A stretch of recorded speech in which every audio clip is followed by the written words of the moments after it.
All right, we're good. Thank you. Did you want to read the COVID statement, or do you want me to go ahead and start? I will read it right now. Thank you. Okay. Due to the surge in COVID-19 cases. All right, we're good. Thank you. Due to the surge in COVID-19 cases, this meeting is being held. COVID statement, or do you want me to go ahead and start? I will read it right now. Thank you. Now I have an echo. Surge in COVID-19 cases. All right, we're good. Thank you. Due to the surge in COVID-19 cases, this meeting is being held. COVID statement, or do you want me to go ahead and start? I will read it right now.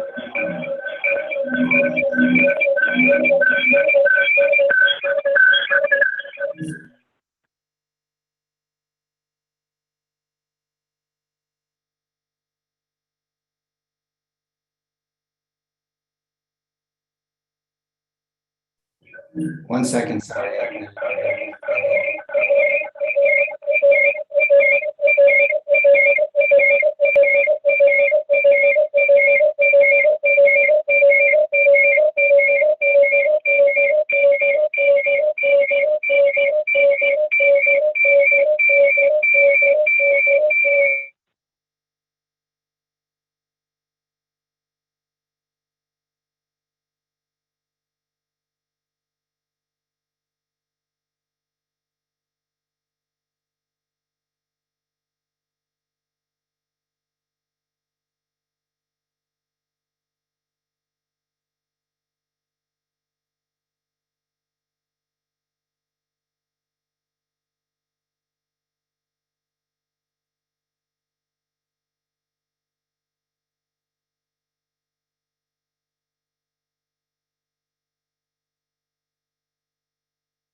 Can you guys hear me now? Yes, I can hear you. All right, thank you. Yes. Due to the surge in COVID-19 cases, this meeting is being held virtually. Members of the public who wish to comment. Can you guys hear me now? Yes, I can hear you. It's not working. All right, thank you. Due to the surge in COVID-19 cases, this meeting is being held virtually.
Paul, Yes, I can hear you.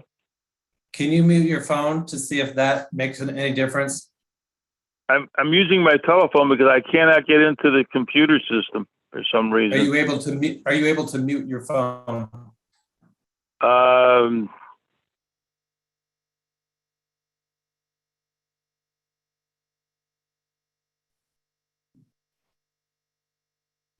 I think it's star six. I apologize. I think I got it now. We'll wait and see. Russ, maybe you can mute Paul on his phone. Yeah, the issue was on my end. It was, I need to, once I live stream on YouTube, I need to close the browser or else there's the echo. I apologize. I'll read the statement now and we can proceed. Due to the surge in COVID-19 cases, this meeting is being held virtually. Members of the public who wish to comment as to an item on the published agenda or to comment during public comments must submit their statement or question in writing to Russ Riedfeld, Director of Engineering, and all properly submitted statements or questions will be presented to board commission members and made part of the record.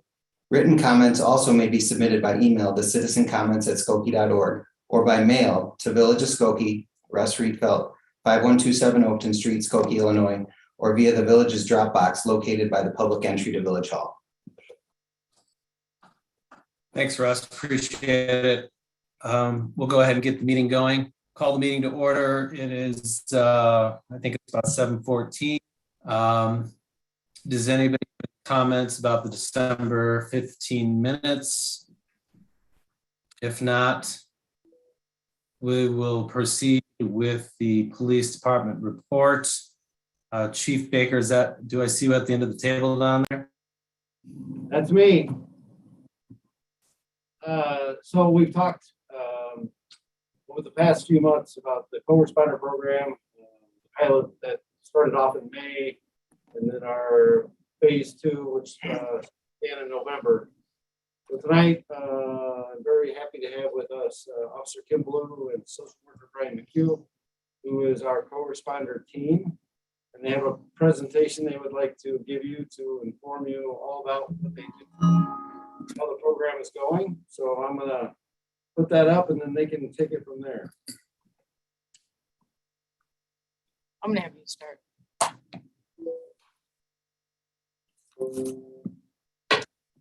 It is all yours. All right. Good evening, everybody. My name is Brian McHugh. I'm very happy to be here.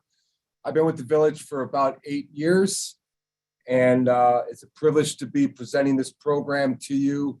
It's a program that we're very proud of. I like to give a special note to Trustee Setker, who had the insight and the drive to get this program started, that she saw the importance of it.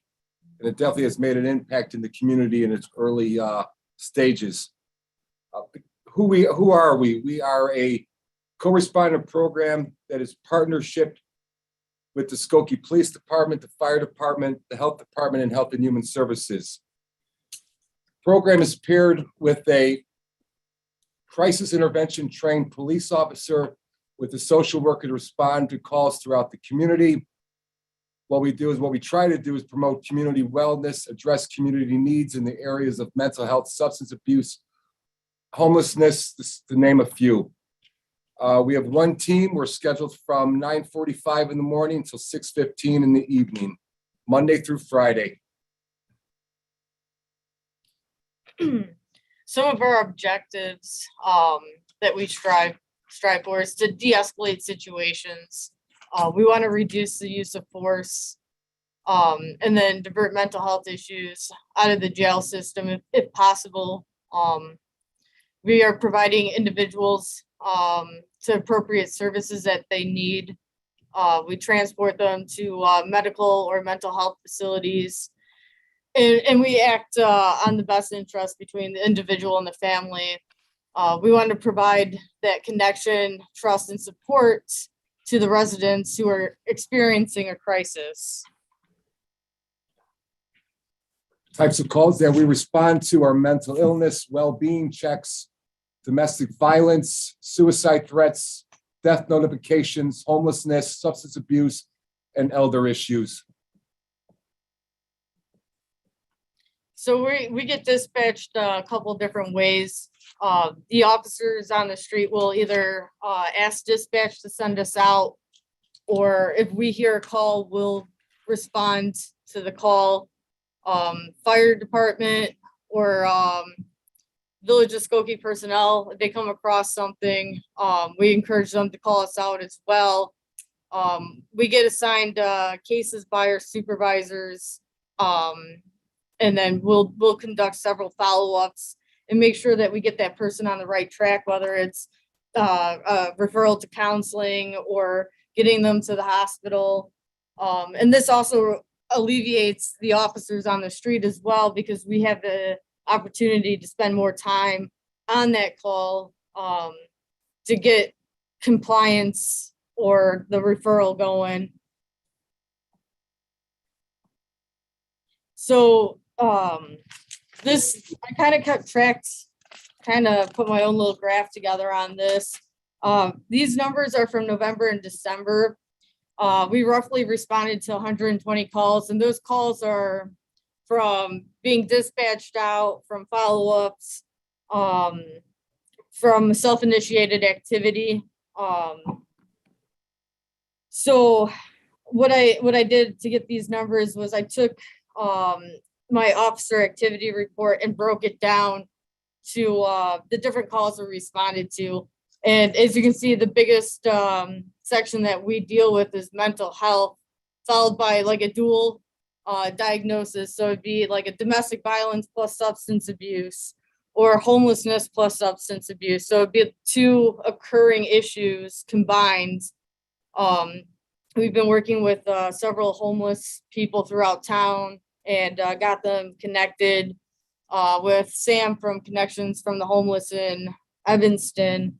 So that's kind of roughly how the graph is showing right now. We did switch over to a better form to capture the data. So the numbers will be a little bit more accurate through that. In November, we were assigned 33 cases and we completed 45 case supplements. So you can tell by the numbers that we go out as many times as it takes to help the family out or help that individual out. In December, we were assigned 34 cases. I just want to notate that in our system, it shows 33 cases, but one was assigned to a detective. So that number didn't get counted towards our assignment load. And then we completed 46 case supplements. Right now, we're currently assigned 26 cases and we've completed 22 case supplements. So what we like to do is share some of our experiences in the community since the program has started. As you read case study 1, we responded to a 54-year-old female in crisis. You can read over what we've written down, but what we could tell you is that the call was generated by Social Security as she made a comment to the person on the other line that she wanted to kill herself. So the call came out over the radio. Kim and I responded along with a couple other officers. When we got there, this lady was, highly activated in the sense of her anxieties and frustrations, and was activated. And she was literally like, she couldn't sit still. She was all over the place. And after sitting and talking to her, we found out more about what's been going on and what she's been experienced. She lost her son a couple of years ago suddenly to an accidental overdose. She was recently divorced. She was struggling financially. But as Kim mentioned, since we were able to spend the time with her more, we were able to develop that trust. And we were able to talk her into going in voluntarily to the hospital. And what we did was, she had a very bad experience at one of the state hospitals. And she was very untrustworthy of any like going to the hospital. But Kim and I made this connection with her that we told her that we would go with the hospital to her and stay with her until she met with the crisis worker. And we kept our word. And by doing that, we developed a trust with her. And that's one of the benefits of this program, is that we're able to spend more time with the community, to develop that trust, to get them to where they need to be. We've remained in contact with this lady. She'll follow up and call us. We'll follow up and call her. There's a bond, there's a connection. You know, what's important is that when a person experiences trauma, their body and their minds are activated. And this, you know, we have this automated nerve system that protects us and is constantly on the lookout for what is safe and what is dangerous. Since they're in crisis, they've already experienced the trauma, the danger. Kim and I, we come along and we're trying to develop that trust and that safety so we can therefore work with them in helping them. Right now, this lady is doing well. She's established therapy and is on the right track of getting her life back together. So, but as you can tell, we started this case as one of our very first cases. But you can see the time period it takes for us to get someone on the right path. It takes a while, but now our officers aren't going over there every other day.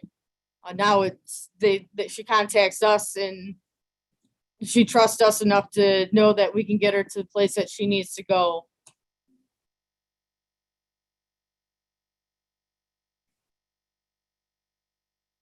Case number 2 came in as a 27-year-old female who was homeless. She had a history of domestic violence, mental health history. We spent a long time on this one. One of the difficulties that we are experiencing is that because of COVID, a lot of our referral sources with the agencies, their waiting lists are 2 to 4 months. And we're trying to establish relationships to get kind of like on a fast track with them. And we're in the process of making that happen. But when we first started, it was a major obstacle, and it's one we still continue to face. You know, she wasn't willing to go back home. She said she didn't feel safe. We, you know, connected her to connections with the homeless. They were able to place her in a safe place overnight, and their people were able to find a shelter in the city, which eventually led into a SRO housing unit where she is today.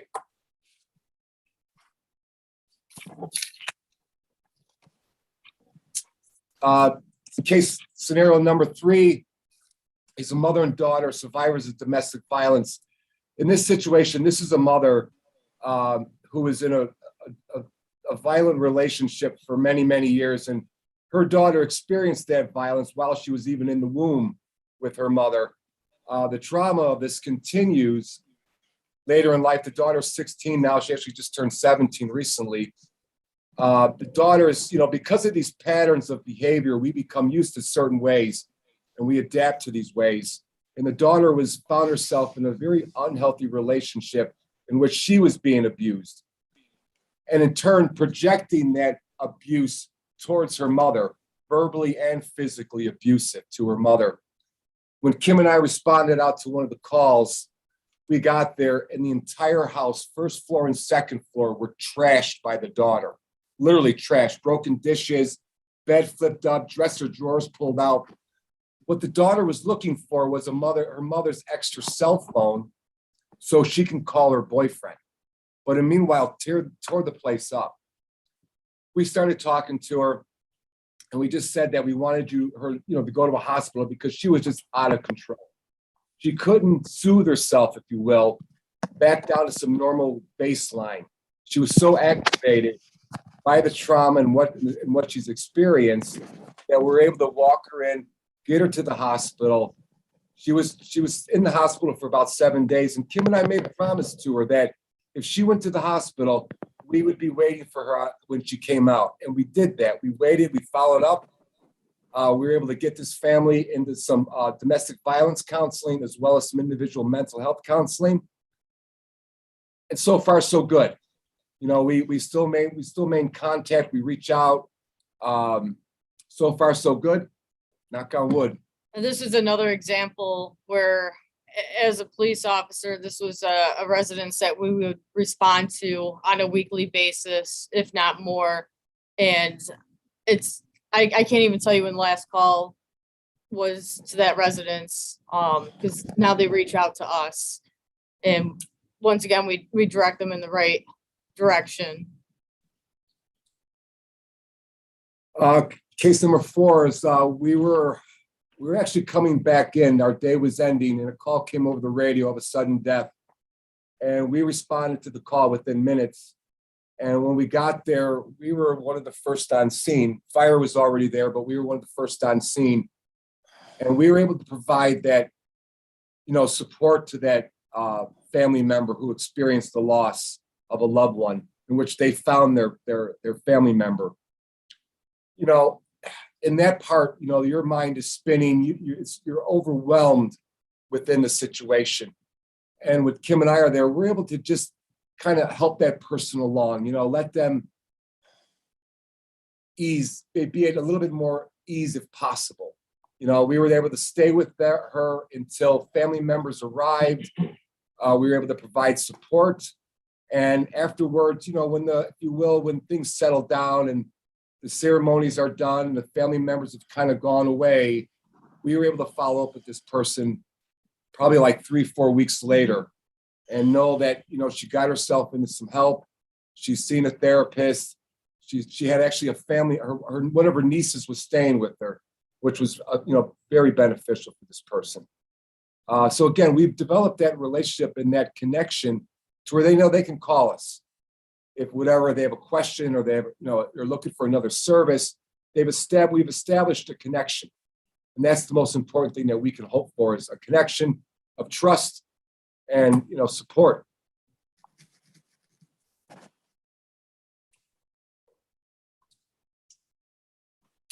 We can open up the questions. Folks have questions. I know Yeah. Anybody have any questions for Brian or Kim?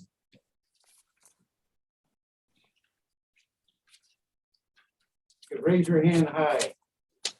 We're gonna pick you out if you have one. Linda. Yeah, I just want to commend you. I think that this is an amazing program, and it has to be so difficult to be in those situations. But hearing these stories really, to me, is just amazing that we have a village that cares. So I just want to really commend you on this process, and really hope that it can somehow expand so that you guys aren't so burdened, and there's more help for you to help us. So I think it's amazing. So thank you for sharing those scenarios. Thank you, Linda.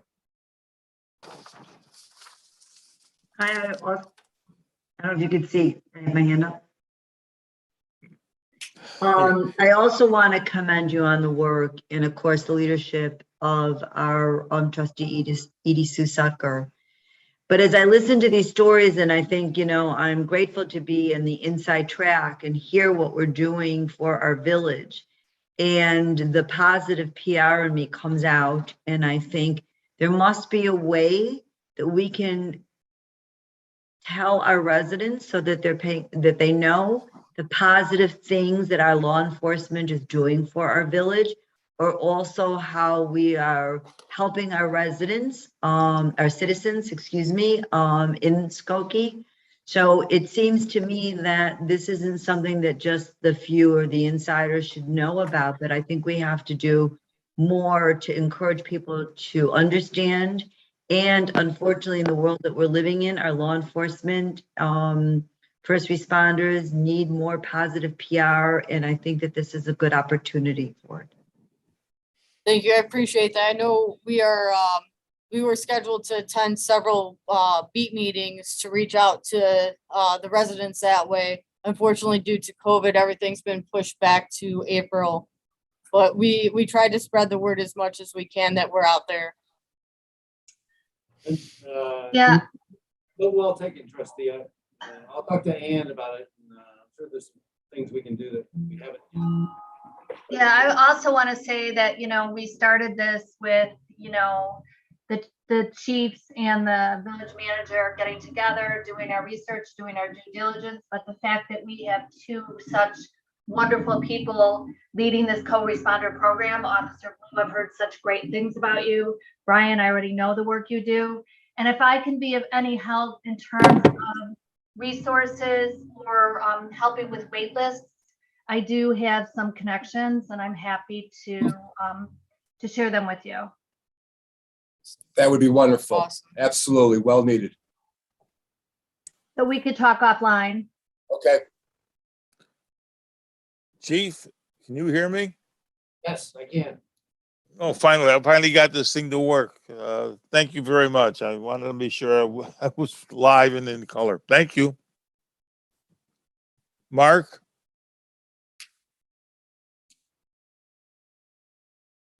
Can Mark Penning hear me? Do you want me to?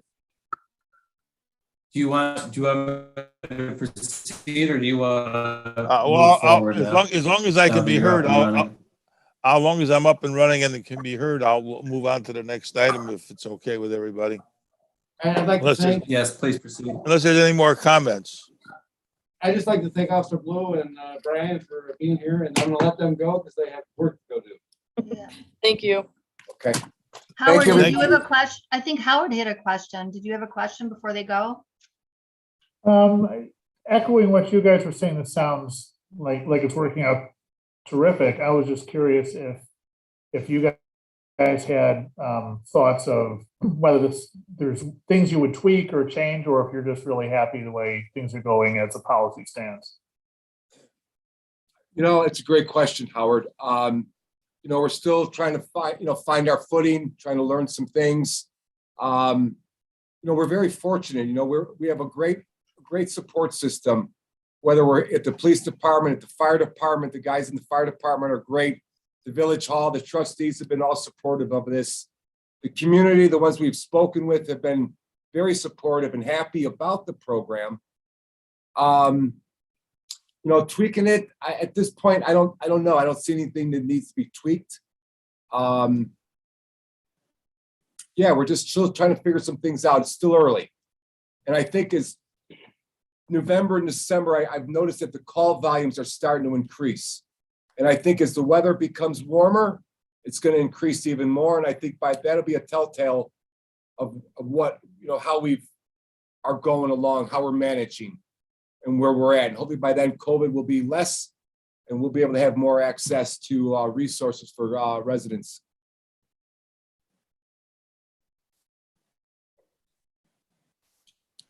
Anyone else have any comment they like to, or question they want to ask? Okay, thank All right. Chief, thank Thank you, you. Hey, well, All right, Chief. Yeah. thank you. Next item on the agenda is the fire department report. Good evening, everyone. It's good to be with you all this evening. We wrapped up a very busy 2021, exceeded 10,000 calls. The last several months of the year were extremely high volume with obviously influx or uptick of COVID-related calls, but overall responses as well. We had a number of significant weather events in 2021 as well that increased our call volume, put some stresses on the organization. But like everyone else, we're looking to get past COVID, and you know, things are going along within the organization very well overall. Last night, the village board approved the purchase of a new tower ladder, so we're very excited about that. That's a huge investment. The tower ladder is a very it's large, very unique piece of equipment that has a lot of versatility. Very expensive though, so a huge investment of the village to spend $1.45 million on a fire apparatus. It'll be extremely beneficial. It'll be located up at Station 18, and it's a sort of a new design for us. It's a mid-mount aerial device which allows much better access, much better turning radius, which allow us better access to the multifamily buildings or complexes we have up, especially in the northern part of the community, like Old Orchard Apartments, Lotus Apartments, et cetera. So it'll be a really nice asset to the department. It will be a long build time because of, I would think we're all aware of workforce issues and supply chain issues. And so take about 18 to 19 months to construct that apparatus, but we will be excited to get it in our fleet. I'm going to turn the operational report over to Deputy Chief Eschner. And thank you all for being here tonight. Thank you, Chief. All right, good evening, everybody. Hopefully everybody's staying warm and healthy. Attempt to share my screen here.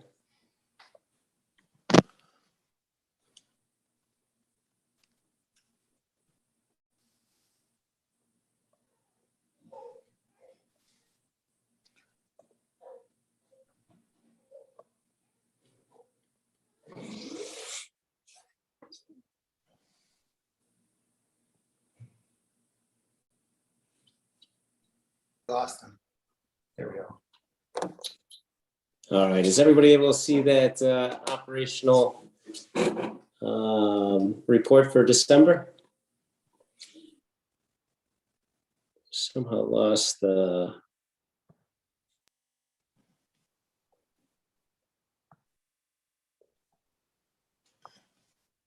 I don't think it fully came up on the screen. There Oh, we there go. we go. All right, there we are. Fighting technology, kind of like Russ was in the beginning, so I apologize. As the chief was saying, extremely busy year for us. 10,070 calls for help, which is right in line with our record number of calls for a year, which we experienced in 2018. As you can see, we did a good job on the prevention side. Our fires are down, but we are responding to a tremendous amount of emergency medical service type of calls. Some to COVID and this the every other type of emergency medical call also. So like the chief was saying, we saw a major uptick in our call volume in the emergency medical service area about November, and that carried on and has carried on through the year here. But like I said, this is a tremendous year, really busy for us. We have done a very good job on the prevention side, like I said. Over the year, about $2 million, $2.2 million were lost, but we were able to save, $47.5 million, from fire and other damages. So that's a tremendous value that we bring to the community, and that's talks to and speaks volumes to our workforce and our 28 people that we put on every day to provide those services to us. As you can see, the Fire Prevention Bureau has been busy. There are a lot of plans coming in. So there's a lot of occupancies in the village of Skokie that are either updating, coming in, or doing some type of work that requires us to review them for fire and life safety. So we reviewed 16 plans during December and 270 throughout the year. So those are good things for the community. And obviously we bring even a greater value to life safety as we bring these new occupancies in and are able to update them. There's the revenue that we were able to take in through our wireless monitoring of alarms. So those numbers are good. That brings money back and helps us, supplement our operational, operational budget. So you can see our response times are pretty much right in line with where they need to be. Our 60-second turnout time was just above for EMS calls. We're under though for fire-related calls. But everything else is in line. We're slightly over for our first unit to arrive on the scene, but that has to do with weather and travel and all that. So everything's looking good in that as far as us in comparison to national standards. Like I said, for the EMS division, definitely a busy year for us. Our cardiac arrests were slightly down, but there's still a high number of cardiac arrests that we went on for the year. Like I've explained at other meetings, it's potentially due to people maybe not seeking out the medical treatment that they need or going to the doctor like they were pre-COVID. Training wise, we've had a busy year and that's been good. We have a very junior workforce, and so we've invested a lot in training. We're able to bump up our total number of training hours by almost 1,750 hours for the year. So that's a pretty tremendous number. We provided on average almost 310 hours of training for each one of our members. So that's all real good stuff. We were able to get our burn tower up and running and get certified through an outside agency so that we can conduct live fire training.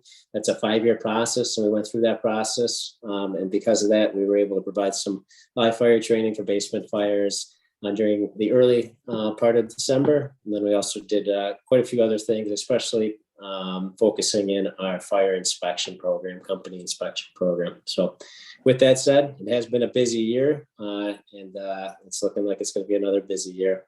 I'll open it up for any questions that anybody might have.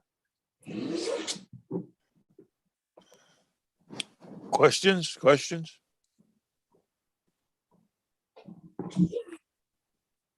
Are there no questions? If not, thank you very much, Deputy Chief.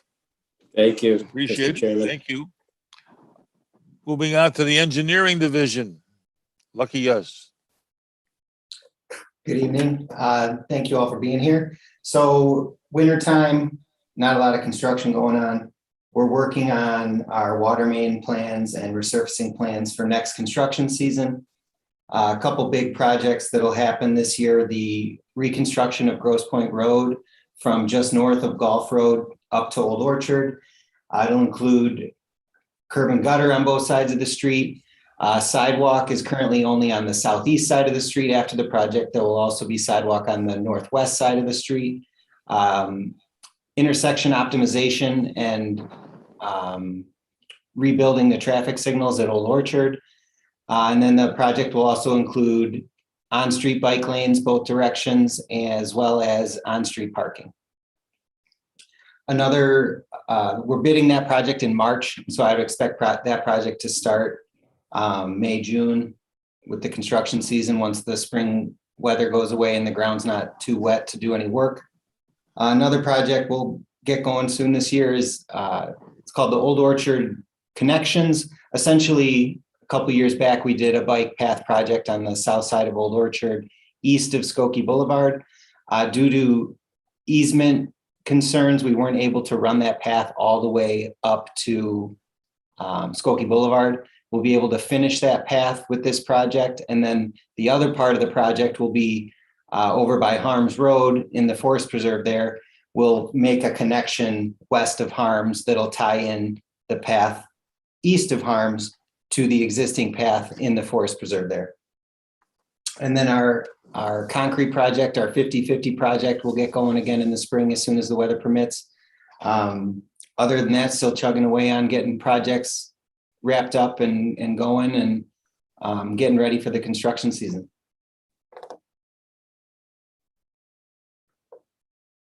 Ross, I have a question for you. There is,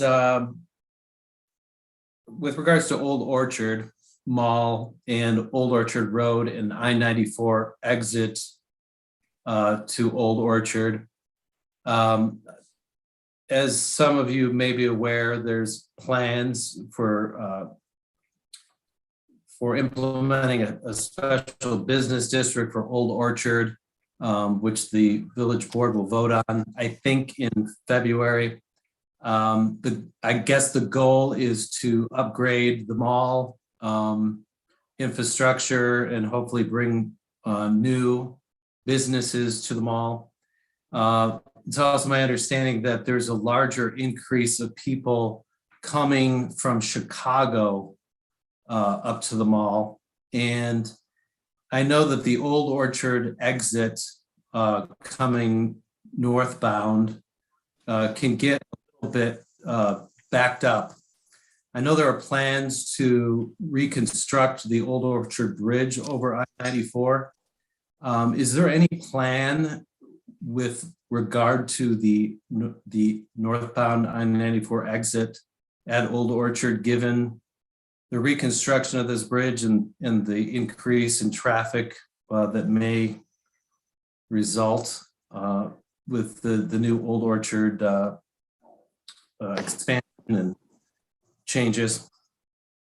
Yeah, so the project that you referenced, we're working with the state and with the county to rebuild that bridge, like you mentioned, and then also do some work on Old Orchard Road west of the bridge and then east of the bridge. And so that project Utility relocations will occur this construction season, so 2022.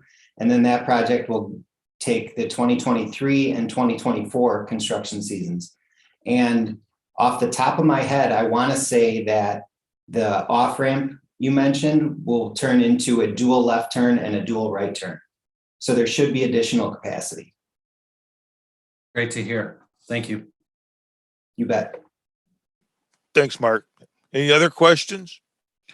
I do have one question. When exactly are we starting the Dempster and Skokie Boulevard project? So they were out there working last year. Didn't get as much done as I would have liked, but either way, the completion date for that project is October of this year. So they'll be out there again this construction season, but the intent is that the work will all be completed this year. Thank you. Anybody else have any questions about the engineering report? Thank you very much. Is there any unfinished business? Does anybody have any unfinished business? Does anybody have any new business? Chairman? Go ahead, Chief. I had a couple other things I wanted to mention. Go right ahead. Thank you. First thing is, Officer Blue mentioned it. I just want to make sure you all caught it. The beat meetings that we had scheduled for the month of January, we canceled due to COVID. We're going to make that call on a month by month basis, depending on how everything looks and consult with our health department. So before too long, we'll be announcing if we're going to have them in February or not, just so you're aware, in case you have anyone, residents or neighbors or friends asking you about them, or if you plan on going yourself. So the other thing I wanted to bring up was, I'm sure probably all of you or most of you were aware of the hostage incident at the synagogue in Texas that occurred last weekend. And I just wanted to kind of highlight, I had an opportunity to listen to the rabbi on National Public Radio and the news today, both circumstances, and talked about the training that he received and that led to their ability to escape and for everyone to survive. And it's the run, hide, fight model. We very much support it here at the police department. We've trained it at numerous locations in schools and synagogues in town. I believe in the past, the Public Safety Commission was given that training as well. And I just wanted to offer up, Chairman, that if we have a lot of new members on the commission, if you'd like to do that again sometime in the future, we can make that happen. So. Thank you. We'll consider that. I appreciate that. Is there any other new business to report? Take up? If not, thank you all very much for participating. Sorry I couldn't get my system up and running at the beginning, but we triumphed in the end. I'll now entertain a motion to adjourn. Hello?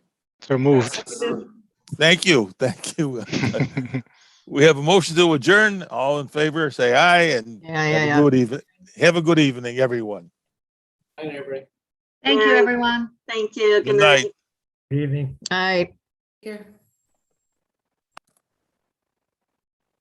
Thank you, Russ. Yeah, no problem. Sorry about the beginning. They told me how to avoid that. I couldn't remember. Now I know.